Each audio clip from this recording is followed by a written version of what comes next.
ప్రభు అయిన యేసుక్రీస్తు శరీరధారిగా ఈ లోకంలో ఉన్నప్పుడు ఆయన పరలోక రాజ్యం గురించి అనేక ఉపమానముల రూపంలో ప్రజలకు ఉపదేశించాడు. అయితే ఒక సందర్భంలో ప్రభువు చెప్తున్నాడు, ఒక వర్తకుడు ఉన్నాడట. ఆ వర్తకుడు ఒక మంచి ముత్యమును కొనాలని వెతుకుతూ ఉన్నాడు.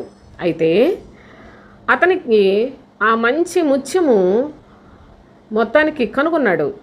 అది సంపాదించుకోవాలి, అది నా సొంతం చేసుకోవాలి అనుకుని వెళ్ళి తనకు కలిగినదంతా అమ్మి ఆ యొక్క మంచి ముత్యాన్ని కొనుక్కున్నాడట.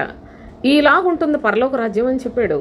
ఈ రోజున పరలోక రాజ్యం అంటే ఏదో మనం బాప్తిజం తీసుకుంటే వెళ్ళిపోతాం అనుకుంటున్నారు. నా ప్రియ సహోదరి సహోదరులారా, ఆ విధంగా ఎంత మాత్రమూ జరగదు.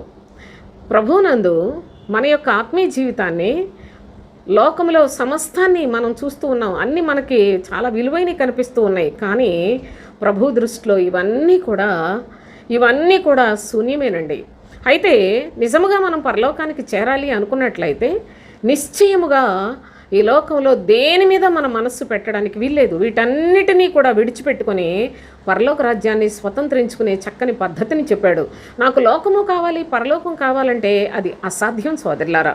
కనుక మనము పరలోక రాజ్య సంబంధులుగా బ్రతకడానికి మన ప్రభువు చెప్పిన ఈ ఉపమానాన్ని మీరు జాగ్రత్తగా యోచన చేయగలిగినట్లయితే పరలోక రాజ్యము ఒక మంచి ముత్యాన్ని కొనవెదకుచున్న వర్తకుని పోలి ఉన్నది అన్నాడు.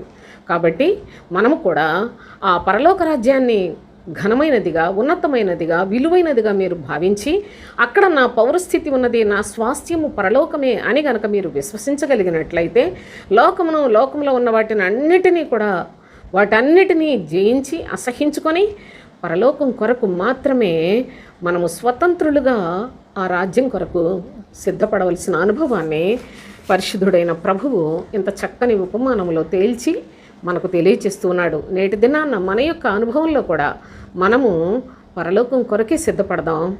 సమస్తాన్ని లోకంలో ఏది చూసినప్పటికీ దీంతో నాకు సంబంధం లేదు అనుకునే మనస్సును తయారు చేసుకొని ప్రభువే నా యొక్క ఆధారం, ప్రభు యొక్క రాజ్యమే నా నివాస స్థలం, ఆయనతో కూడా నేను యుగయుగాలు ఉండాలి అనే అట్టి ఆశయంతో సాగిపోదాం.